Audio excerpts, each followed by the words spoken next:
Salam alaikum. Alors, je tiens à m'excuser d'abord pour cette longue absence. Donc, j'avoue que ça fait quand même longtemps que j'ai pas publié. Et il y a une bonne partie que je n'ai pas encore abordée qui sont les permissions par NTFS. Donc, voilà, je reprends les vidéos suivantes. Donc, seront axées sur la gestion des permissions NTFS. Voilà. Alors, donc, rappelons donc, la raison d'existence d'un réseau informatique est bien le partage de ressources. Donc, ces ressources peuvent être matérielles comme elles peuvent être des données. Donc, ces données sont généralement donc, des applications, des dossiers, des fichiers, etc. Donc, la question qu'on s'est posée jusqu'à présent, c'est comment sécuriser l'accès à ces ressources, sachant que ces ressources, elles peuvent être donc peuvent être accédées ou utilisées localement sur la machine ou encore à travers le réseau qu'on appelle le partage. D'accord? Donc, pour sécuriser ces ressources, on a donc dans Windows principalement, donc généralement, on a trois processus. Et un processus d'authentification d'un utilisateur, donc il faut authentifier un utilisateur lorsqu'il accède à la machine, que ce soit une machine locale ou encore sur un serveur. Puis le contrôle d'accès à la ressource elle-même, donc voir est-ce que l'utilisateur il a le droit de réaliser telle ou telle opération sur la ressource demandée. Et ensuite, la journalisation des actions réalisées sur la ressource, c'est ce qu'on appelle l'audit. Donc j'ai schématisé un peu ces processus. Voilà, donc je l'ai schématisé comme suit. Alors le premier processus d'authentification, donc il se fait comme suit. Bien sûr, donc l'utilisateur à travers un nom et un login et un mot de passe. Donc une vérification sera faite au niveau d'une base de données. Donc si c'est local, c'est la table SAM. Si c'est donc sur un serveur Active Directory, donc sur l'annuaire Active Directory. Donc une vérification sera faite, est-ce que le mot de passe il correspond bien, par exemple le nom d'utilisateur. S'il est incorrect, donc l'accès il est refusé. Bien sûr, s'il est correct, donc l'accès il est autorisé. Donc une fois l'accès il est autorisé, donc vient le deuxième processus qui est le contrôle d'accès à la ressource demandée. Est-ce que ici dans l'exemple, est-ce que Omar a l'autorisation de lire le fichier docs projet.docs? Donc, dans ce processus, il y a une table qui est vérifiée. C'est une table ACL, c'est une access list, access control list, donc qui va regrouper les autorisations, toutes les autorisations des utilisateurs sur cette ressource. Donc, en consultant, par exemple, dans cet exemple, cette table, on va voir que Omar, il n'a pas l'autorisation de lire. Donc, un message il est envoyé à l'utilisateur. Par exemple, vous n'avez pas l'autorisation de lire le document. Et une journalisation de l'événement, c'est-à-dire que le système écrit dans son journal comme quoi Omar a tenté de lire aujourd'hui le fichier projet.docs. Voilà en quelque sorte le processus général de sécurisation donc des ressources.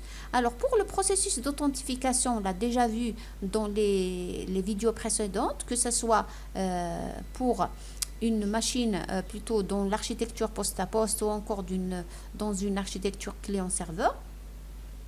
Donc pour la suite, on va travailler bien sûr sur l'architecture client-serveur au niveau d'Active Directory. Alors, pour le processus de contrôle d'accès aux ressources, dans le cas de poste à poste, on a vu le partage, d'accord? Donc, on a vu les autorisations de partage, etc. Dans la suite, nous allons voir justement les autorisations et les permissions NTFS. Voilà. Donc, on va rappeler un peu quelques notions sur le partage, etc. Donc, voilà, le partage, rappelons que le partage d'un dossier permet de rendre disponible l'ensemble de son contenu via le réseau. Donc, on va rappeler que dans Windows, seul le dossier, il est partagé. Si on veut partager un fichier, donc si on va le mettre dans un dossier, c'est le dossier qui est partagé. On ne partage pas un fichier, d'accord? Alors, c'est quoi une autorisation? Les autorisations définissent le type d'accès accordé à un utilisateur ou un groupe sur une ressource. D'accord? Donc, sur une ressource.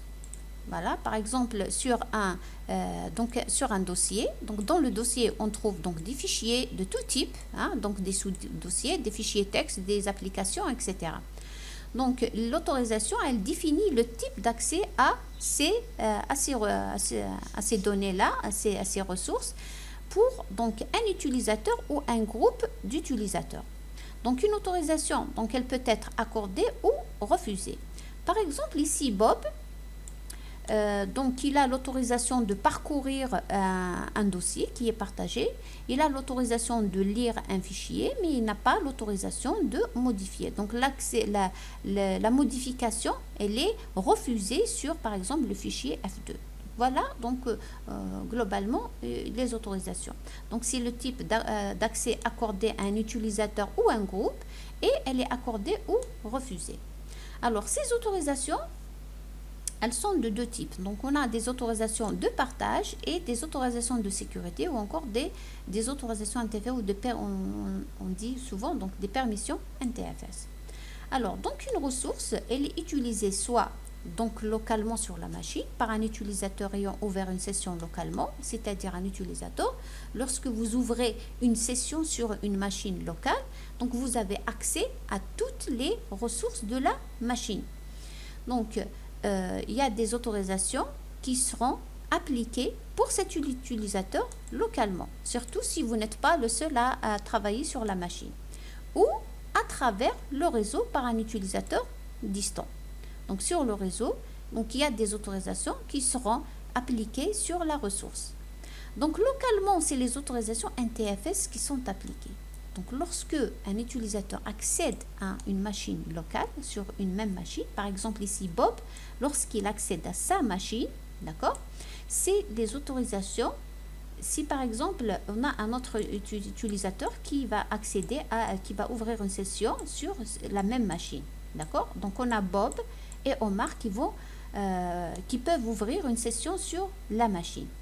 Donc Bob, il va avoir ces documents. Si par exemple Bob, il a des informations ou des fichiers qui sont des données qui sont confidentielles, donc il va appliquer des autorisations NTFS sur ce fichier, tel que Omar, lorsqu'il rentre il ouvre une session, donc il ne pourra pas donc travailler sur ces fichiers. Il ne peut pas lire, par exemple, il ne peut pas modifier, etc.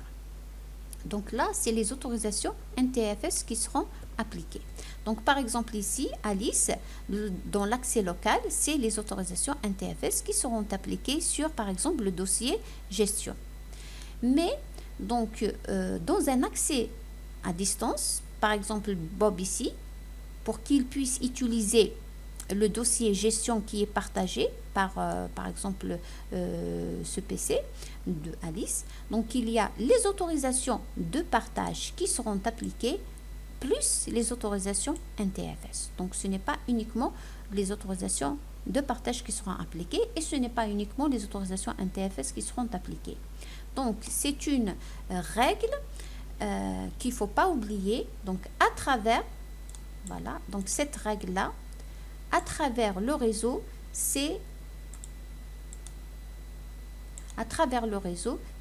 les autorisations de partage plus les autorisations NTFS qui seront appliquées, et dans ce cas, les autorisations les plus restrictives sont appliquées. Donc on va voir en détail cette règle-là. Donc, je répète, dans le cas d'un accès à distance, donc dans le cas d'un accès à travers le réseau, c'est les autorisations de partage plus les autorisations NTFS qui sont appliquées. Et les autorisations les plus restrictives sont appliquées aussi. Voilà donc le principe donc des permissions NTFS et de sécurité. Donc les autorisations de partage, on les a largement expliquées dans les vidéos précédentes. Donc on a vu qu'elles définissent donc les opérations que peut réaliser un utilisateur sur le dossier et son contenu via le réseau. Donc il existe 3 niveaux d'autorisation de partage, seulement 3. Donc nous avons le contrôle total qui peut être autorisé ou refusé, l'autorisation de modifier et l'autorisation de lecture.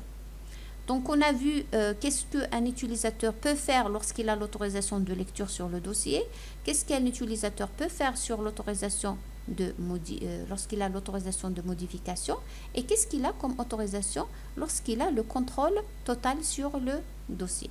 Alors, je vous conseille vivement de revoir les vidéos qui parlent de partage dans le cadre du réseau poste à poste, dans le cadre d'une architecture poste à poste. Voilà. Alors, avant de commencer à expliquer les permissions NTFS, revoyons un peu comment se fait le partage au niveau plutôt d'un serveur. Avant d'aborder donc les permissions NTFS, on va voir comment partager donc un dossier au niveau d'un serveur Active Directory. Alors, au niveau d'Active Directory, nous avons voilà, par exemple, nous avons le serveur local, donc on a toutes les informations sur notre serveur. Donc, rappelons que le nom de l'ordinateur, c'est du serveur SRV-CD, donc le domaine, c'est abc.lan. Alors, au niveau du gestionnaire de serveur, donc nous avons service de fichiers. Attendez, c'est service de fichiers et de stockage. C'est un rôle qui est installé par défaut. Donc, c'est un service qui est installé par défaut. À travers cette fenêtre, on peut gérer tous les partages du serveur, quel que soit le disque où est partagé la ressource. Alors, donc on a le serveur, donc on a un seul serveur, volume, donc qui va nous afficher les volumes de la machine. Donc ici, on a un seul volume, donc un seul volume, mais donc une seule partition. On a sur cette partition, on va voir donc ressources partagées. Donc on a par exemple dossier vente qui est partagé, que j'ai déjà partagé. Netlogin et sysvol, c'est des dossiers qui sont partagés par défaut lors de l'installation. Donc voilà. Si on fait disque, on va voir qu'il y a un seul disque, voilà, sur SRVDC. Qu'est-ce qu'on va faire? On va ajouter un autre disque. Donc ici c'est le disque 0, donc c'est le premier disque. La numérotation commence toujours par 0. Les partitions commencent par 1, les numéros de disque commencent par 0. Donc on va ajouter un disque. Alors donc comment on va faire? Donc on fait VM, setting. Voilà, donc on va aller dans options. Ok, non. Okay. Donc toujours dans hardware, on va faire add hard disk suivant. Donc on laisse CSI, create a new hard disk, yes. Alors, la taille, donc on va faire par exemple 2 Go, on n'en a pas besoin, bon, on peut faire même 1. Voilà, donc allocate disk non, store virtual disk single file. Voilà. On peut faire stock, ok, voilà, ok.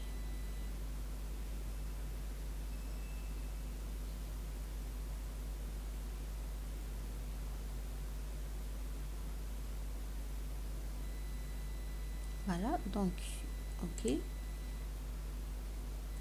bien.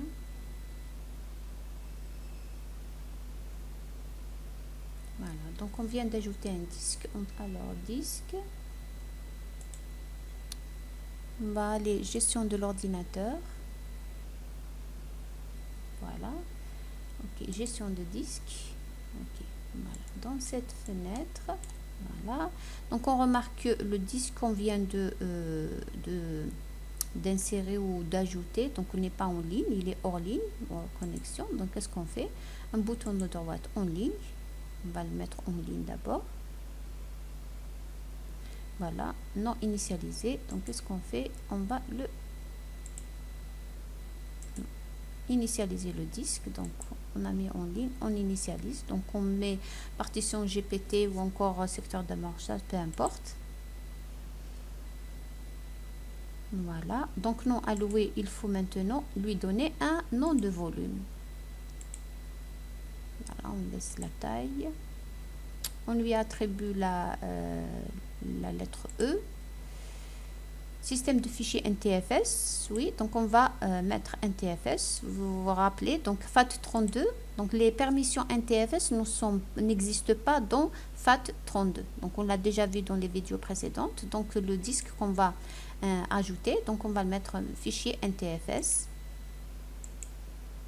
et voilà, donc notre disque, il est, on vient de l'ajouter, donc on va actualiser. Voilà, donc on a deux disques maintenant, donc un disque en ligne 0, donc c'est le premier disque, et le deuxième disque c'est le E, d'accord, voilà. Alors pour le partage maintenant, donc voilà, donc on va aller dans partage, voilà, donc il nous affiche tout ce qui a été partagé. Alors si je veux faire un nouveau partage, donc je clique au bouton de droite, nouveau partage. Voilà, donc il me demande de sélectionner le profil de ce partage.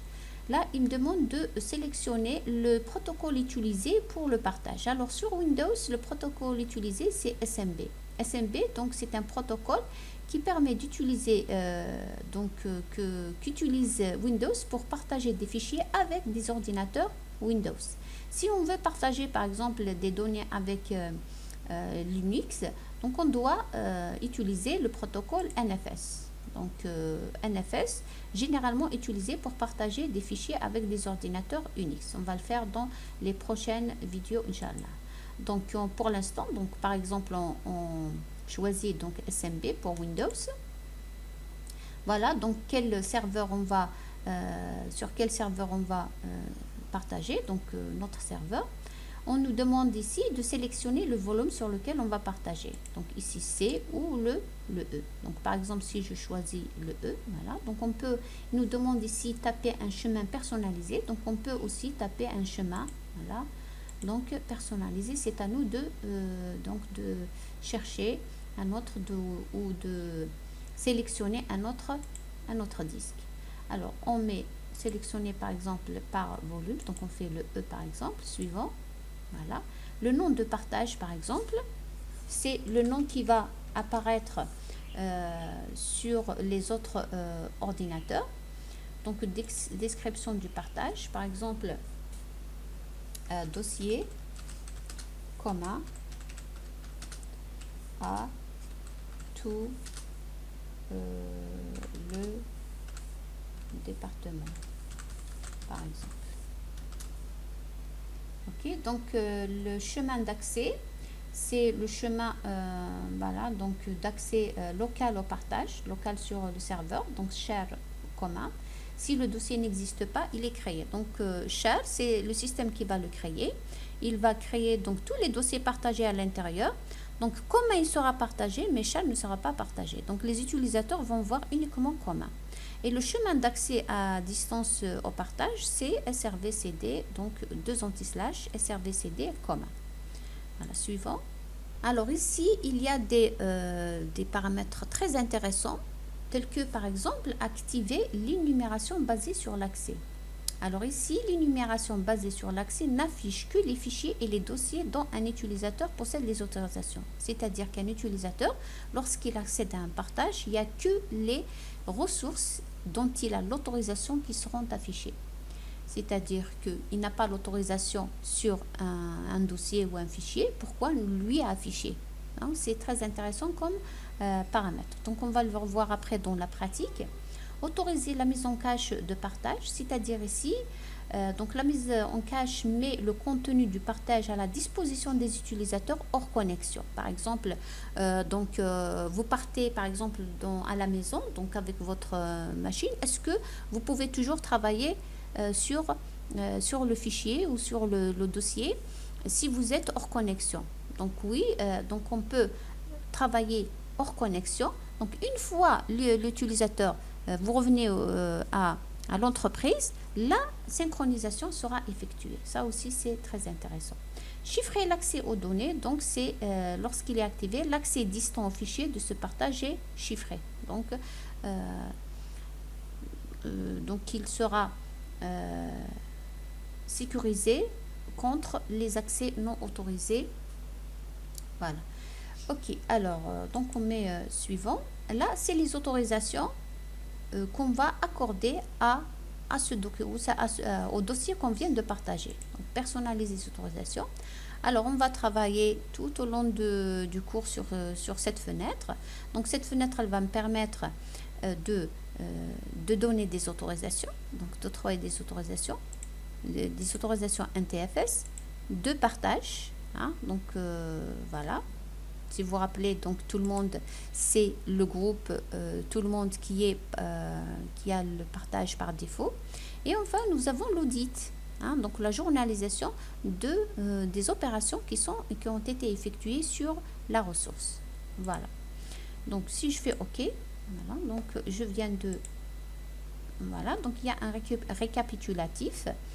Le chemin d'accès, c'est char commun, le nom de partage, c'est commun, etc. Créer. Voilà, donc on a créé un dossier partagé qui s'appelle commun. Voilà. Et bien c'est exactement la même chose si on allait, hein, si dans la méthode traditionnelle, voyez, donc char là c'est un dossier qui a été créé par défaut. À l'intérieur de char on a commun. Donc on aurait pu par exemple, toujours dans E, donc je peux par exemple créer un nouveau dossier, voilà, par exemple que je vais appeler data et que je vais partager exactement de la même manière, propriété. Voilà, donc qu'est-ce qu'on a? On a ici le partage avancé, nom de partage, donc c'est exactement la même chose. On a les autorisations et les autorisations, les permissions NTFS, on a exactement le même, voilà, donc si on fait avancer, on va avoir la même fenêtre à travers laquelle, donc on va définir les autorisations et on a aussi l'audit, d'accord? Voilà, donc c'est exactement la même chose. Donc on va voir tout ça dans les vidéos prochaines, donc lorsqu'on va commencer à parler donc des permissions NTFS. Voilà, donc dans la prochaine vidéo, donc on va commencer les gestions des permissions NTFS.